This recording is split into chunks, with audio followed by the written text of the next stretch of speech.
Howdy, Mick here again with my Polyphasic sleep adaptation day 7 and week 1 recap. So you might be able to tell I've had a pretty big sleep. Yesterday at the 4 p.m. nap, so I'd gone a little bit extra, a couple of extra naps before it sort of started to feel like I was faltering in terms of being able to sort of stay focused and get up quickly. And after the 4 p.m. nap, again I felt quite fresh, but then I stayed in bed and I only slept for another I slept for 2 hours total, which was less than the other core sleeps that I was having the last few days. But it felt like I'd slept longer, and for the next few naps up until like 4 a.m. this morning, I didn't really sleep that much, but I laid down and tried to sleep. And for the 4 a.m. nap, I slept for about 4 or 5 hours. I just woke up now, and one thing that I've missed is, since doing this sort of polyphasic sleep, is after a sort of relatively good sleep, is when I wake up just being able to lie there and not necessarily wanting to sleep more, but just letting my body relax for a few, maybe another 20-30 minutes. That's probably my biggest, I don't want to say concern at this stage, but that's what's been playing in my mind in terms of doing this polyphasic sleeping is, of course, you get that mental fatigue where you want to sleep and just switch off, and I can sort of get through that a little bit to some degree, but it's my physical body. I can't, in between the naps in the 3 or 4 hour periods, it's very difficult to give your body rest. I really think that your body needs to have some sort of rest, not sleep. I'm not talking about sleep, just sort of stillness. Your body has to be still rather than sort of walking around or standing up or even just sitting. That's an active movement in my mind.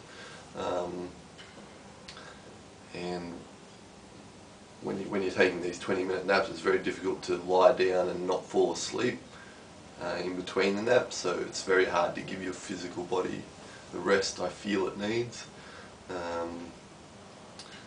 And I think when people try this polyphasic and they do give up, I would say it's about the time now, about how I'm feeling about it, but I'm not going to. Having said that, when I first started a week ago, I was planning, before I'd started, I was planning to do it in a month from now.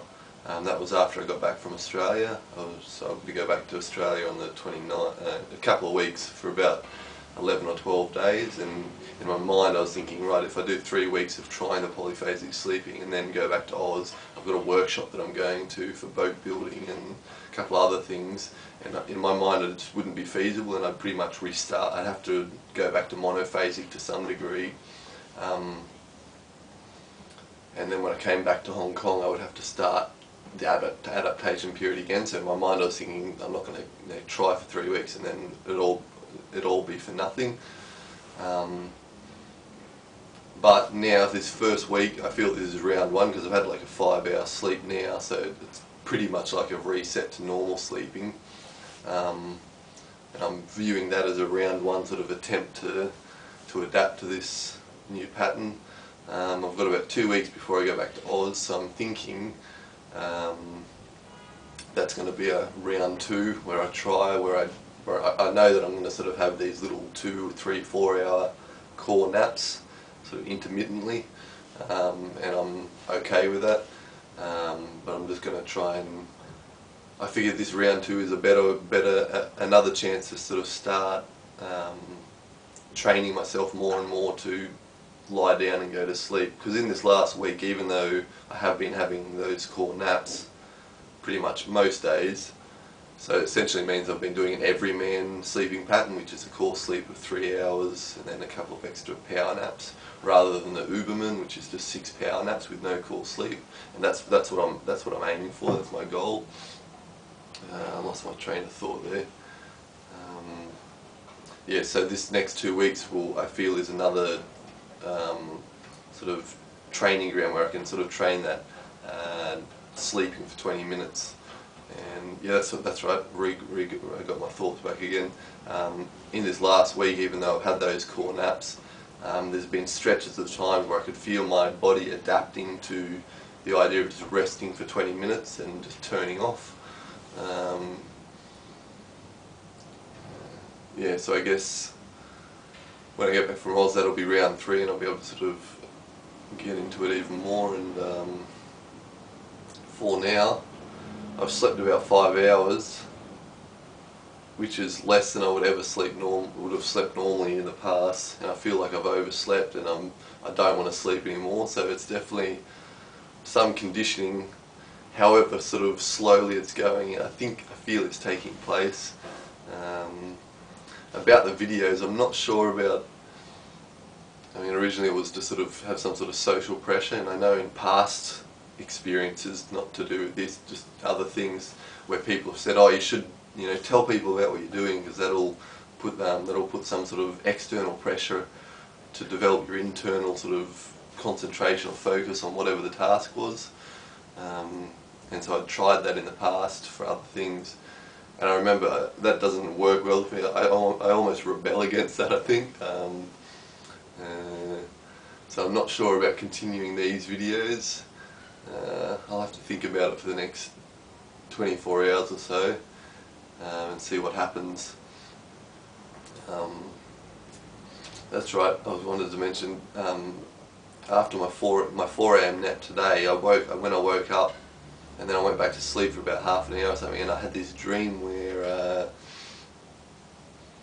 I was with an old friend. I haven't seen her in ages, and she was doing something, and I was lying down, my feet were up in the air, and she was resting on my feet, looking down like this, looking down at me. That we just stayed like that for hours. Something was changing, but it was there. We were there for a while, and then she started putting her hands down like this and sort of playing with my chest like this, and then I was sort of laughing about it. And then I sort of in my dream, I closed my eyes, and then she did it again, and I sort of, oh shit, woke me up. And then I sort of closed my eyes again, and then it's almost like she got an extra pair of hands, or she was doing it with her feet, and she was sort of doing like the back of my legs as well as the hands, and I woke up again, and this sort of kept happening, but it kept increasing, and she got like an extra pair of hands, and then my eyes were closed, and I didn't open them again in the dream, but I was like laughing because she kept doing it, and I said, oh, that's not fair, you got like an extra pair of hands. And then another pair of hands came, and then she goes, yeah, that's my twins' hands, or something like that. And all these hands, it was like an infinite amount of hands that started doing this to me, and instantly I woke up. It was quite weird. Yeah, anyway, I don't know, that was just anyway, so I'll leave it for today, and